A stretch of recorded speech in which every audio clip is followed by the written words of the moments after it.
to children. Bro, is this a that can fucking provide for the meme, safe dude? opening What of is our going schools at on, the end bro? of that- end Okay, of this that- shit's boring. Yeah. You're gonna fucking ask nicely for these psycho hogs to wear fucking masks, and I'm sure that we'll do it. What is this? Georgia woman trampled to death in Capitol riot brought "Don't Tread on Me" flag to protest? Are you kidding me, dude? What are you guys doing, dude? Don't lay it on so thick. There's no way this is real. I do not believe this. One of the 4 people killed in D.C. was a Kennesaw woman whose family says they tried to talk her out of going. The woman who was killed was Roseanne Boylan. She was from Kennesaw, and her family and friends grieving, wishing the woman they loved so dearly had not gotten herself so wrapped up in conspiracy theories and political beliefs they consider dangerous. Dude, it's the same story. See? It's the exact same story over and over again. And you know people like this. This is why you can't fucking avoid these people. You cannot avoid these people that believe in these psychotic conspiracy theories because, like, they need you. They need you more than they ever have, okay? Like, it's easy to say serves them right, but, like, there's people in my chat whose parents are at the precipice of this sort of radicalization.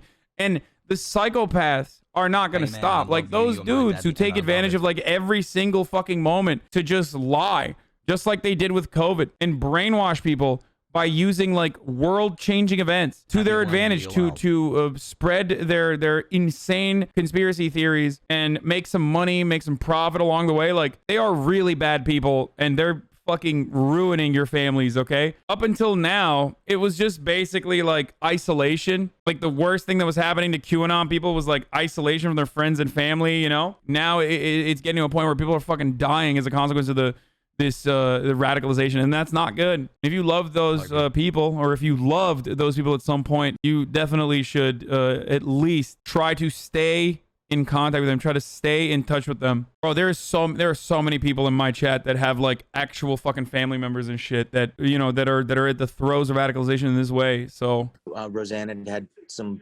problems in the past, like a lot of people have, but things have been looking up for her. And yet they were worried. Roseanne's social media posts show how she was caught up in pro-Trump conspiracy communities involving QAnon. Dude, fucking Parler, dude. Fucking Twitter, fucking Facebook, fucking Fox News. Listen, I shit on mainstream media a lot. You already know this, and I think they do some horrible fucking things from time to time. But god damn, dude, this is next level. MSNBC brainwashes your fucking boomer parents into believing that like Russia is this great demon and that like Cold War era fears should come back because it makes for good television. But like, it doesn't touch what the damage Fox News and Parler and all these other like conservative adjacent outlets and media does. This gets people out to take action. You know, Roseanne was really passionate about her beliefs, like a lot of people that were probably present there last night. But I personally feel like the president's words and rhetoric incited a riot last night that killed 4 of his biggest fans, and one of them happened to be my sister-in-law. And I believe that we should invoke the 25th Amendment. It's crazy that she was literally pictured with a fucking "Don't Tread on Me" flag before getting trampled to death. It's crazy. Anyway. Oh, have you heard of snakes on a plane, but have you heard of hogs on a plane? Yes, brother, I have. And they sing the songs that I like to hear.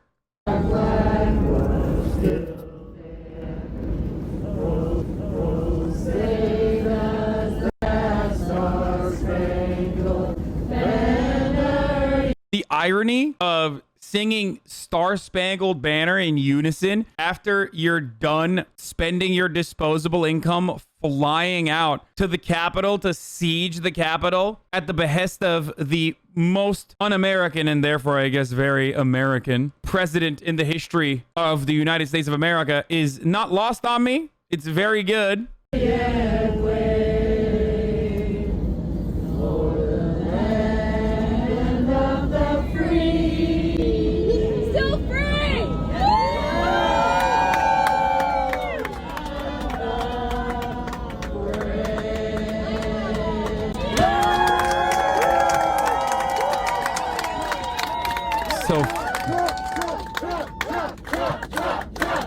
Oh, West Virginia lawmaker Derek Evans was arrested.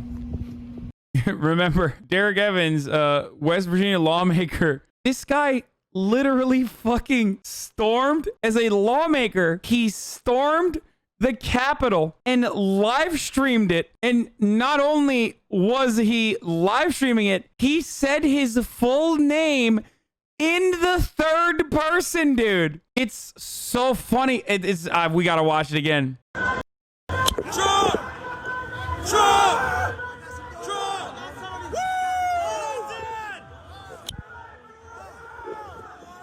Let's watch. They're in.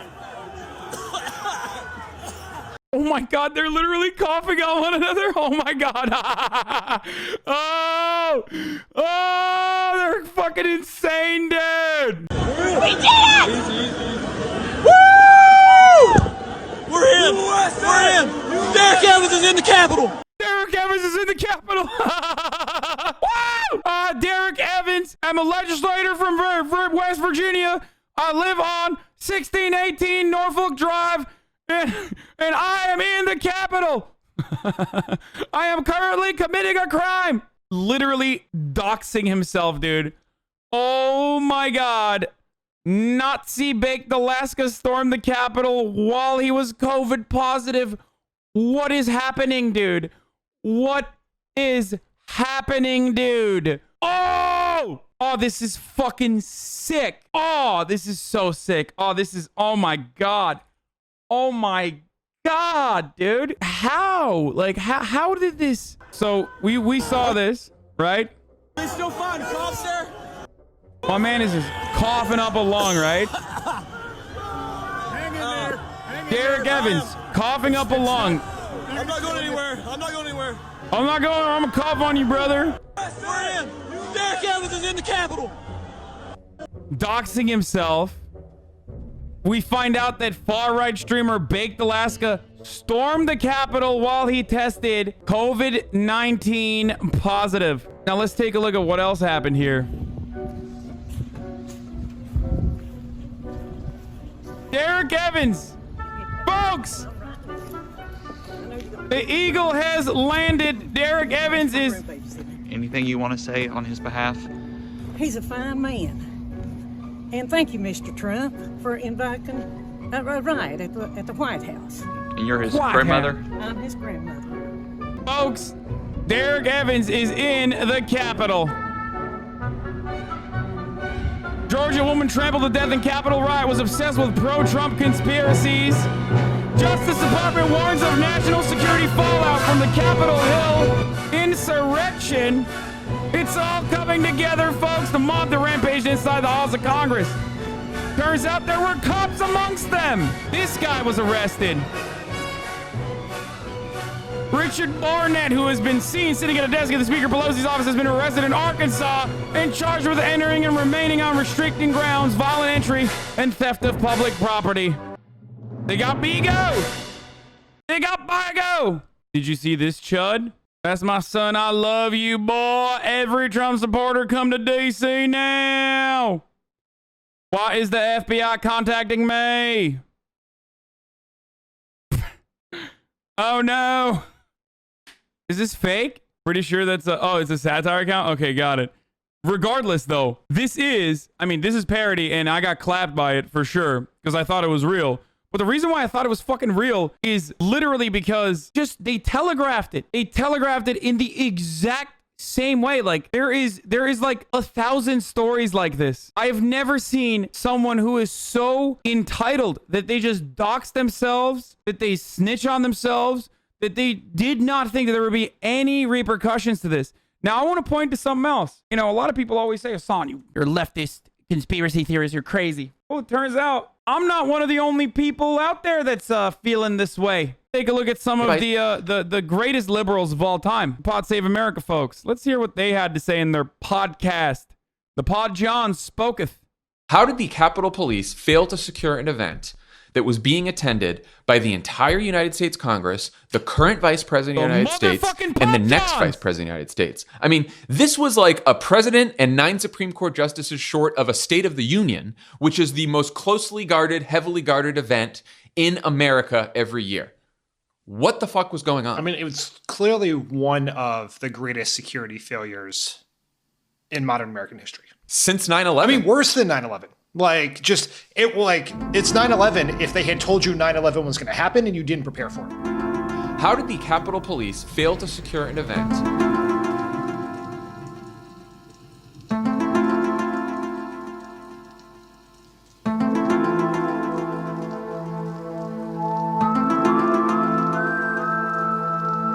I'm just saying, dude.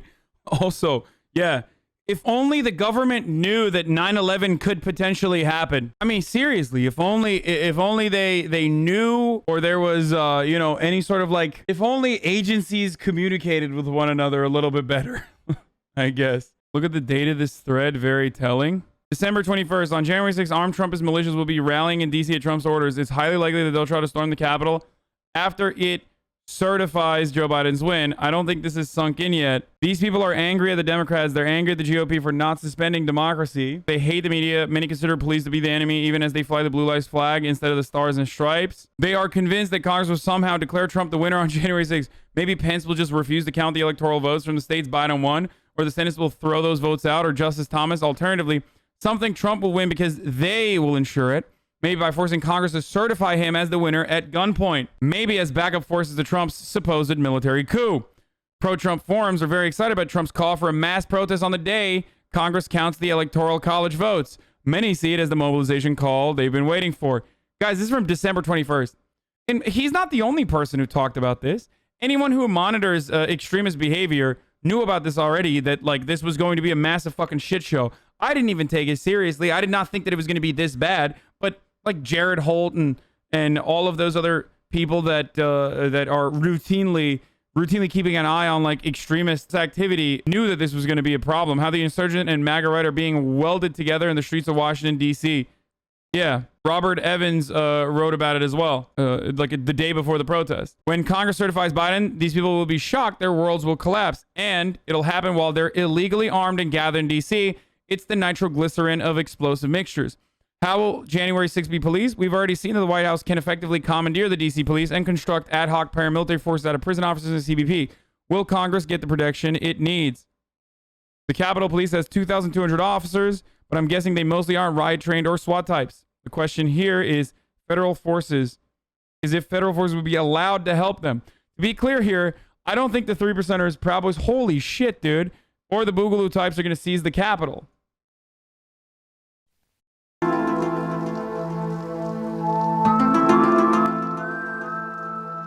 But some of them are going to try, and people will die. How will U.S. conservatives react? Well, they made Kyle Rittenhouse into a hero. They ignored the Whitmer kidnap plot, except as a way of calling for more violence against her. More than a year back, I wondered if Trump would be the first president to be impeached twice. Tonight, members, this motherfucker is like, okay, I don't know what this dude's deal is, but he was on the money there. I had nothing to do with charging anybody or anything or any of that. I was in the wrong place at the wrong time, and I regret my part in that. And that's all I'm comfortable saying. Were you inside the Capitol? I was. Ruk Stalis is the CEO of the suburban company Cogencia. Online campaign contributions show he's donated more than $28,000 to Republican. Some fucking working class folks out here, brother. Causes, including $12,000 to President Trump through various committees. Everything that happened yesterday, I think, was absolutely terrible. One day I'm going to be on the news like this, and they'll be like, Hassan Piker, a Twitch streamer, donated to Kirsten Gillibrand's political campaign. The donation, $1. Oh yeah, I forgot to mention this earlier today. The funniest part about the Trump video that we watched last night, and it is a wonderful video. I mean, it's the most cucked. It's the most cucked video for the most cucked group of individuals. But Lindsey Graham told Trump yesterday that there are enough GOP votes in the Senate to remove him from office unless he conceded the election and denounced riots. Like, his aides told him that the original article I saw was that his aides lied to him and told him that, like, they're going to impeach you if you don't concede the election. Can we watch it again? Yeah, we can watch it again. It's so good. Let's watch it again. Come on. Let's just have a treat, you know? Let's take a look. Take a look at what's going on there. Okay, little treat. A new administration will be inaugurated on January 20th. This is a deep fake! This is a deep fake! Here's the longer version of the fake Trump video from tonight. His head doesn't seem to move or match properly with his body. You can see it in the video itself, brother. The tweet itself doesn't say it was put out by Twitter. This is a terrible deep fake. The head movements as cadence. He never went off script. Not to mention the obvious face movements they're attempting to pass as real. Open source tooling has shown the latest Trump video might be a deep fake. Interesting. I'm trying hard not to subscribe to any weird theories bouncing around and just give you what I know to be accurate. This isn't definitive proof or anything. The last 2 Trump videos have seemed odd to me. This president's concession that was released yesterday, the lines on this neck from CGI manipulation clearly shows this is a deep fake. Anyone care to chime in? Been circulating on Twitter and Chinese forums. Italy did it, folks. Them Italians, he never conceded. He never did. Them Italians lied about it. This moment calls for healing and reconciliation. It's a deep fake, brothers. We need to implement point of measurement. Suit seam to seam, earlobe to earlobe. Comparison side by side apart from the obvious color differences. Observe shape and size inconsistencies. Democracy is saved. Coca-Cola spoke out. What? Dude, oh, thank God they spoke out against it, brother. God, this is good. Yeah, the Axe one was so stupid, but like at least it's kind of funny. We'd rather be lonely than with that mob. Axe condemns yesterday's acts of violence and hate at the Capitol. We believe in the democratic process and the peaceful transition of power. Olive Garden pulled Sean Hannity's lifetime pasta pass. What? There's such a thing as lifetime pasta pass, and I don't have one from Olive Garden? What the fuck? I love Olive Garden. Give me a lifetime pasta pass now. Give me the lifetime pasta pass that you gave Sean Hannity, Olive Garden. Olive Garden is crap. How fucking dare you, dude? That is literally... Wow, dude. Listen, I make fun of chuds for defending Michaels and shit, but let me tell you something. If an Olive Garden was under threat, I would literally cross state lines with AR-15s. Not one, but multiple AR-15s to defend it. Do you understand? I actually do low-key think, like, Olive Garden is pretty decent. Their salads are so bad, but, like it's not, like, the worst thing, you know? It's unlimited breadsticks and shit. We're gonna watch a QAnon supporter come to terms with his lies that he's been fed. What's up, y'all? Here's the thing, I'll keep it short and sweet. We keep seeing and being told that things are gonna happen and just to wait. Q tells us that, Sidney Powell tells us about the Kraken, Linwood dropping bombs, that they're gonna release this information. Where is it? Where's the information? We all know shady business went down during this election, we know it. But things keep progressing. Nothing's happening. So what are we to believe? You know, there's only another less than 2 weeks before it doesn't matter anymore. So are we just all stupid? Is this whole thing just being a massive psyop? I don't know, you tell me. It's discouraging. If you're gonna release something, just freaking release it. If not, let's just move on with our lives. It's so sad. It's like, I want to dunk on him, but I'm like genuinely sad for him because he is having a moment of realization. And I hope he ends up like actually recognizing that this is like, I mean, I don't know if this is a real fucking a dude or someone who's like LARPing as a QAnon person who's like trying to get others out too. But I got Mendo. Wait, Trump permaban from Twitter? Wait, what? Oh my God, dude. That's pretty awesome. They literally waited for him to post that video and then they banned him. They waited for an entire day for the video to like really sit in with the chuds, like that he had actually conceded, and then they permanently banned him. Oh, that's so awesome. I hope he's so mad. Facebook only gave him 2 weeks. Yeah, Facebook is like, we've made a decision to unban Donald Trump. That's good shit, brother. I went from a very successful businessman to top TV star to the president of the United States on my first try. I think that would qualify as not smart, but genius, and a very stable genius at that.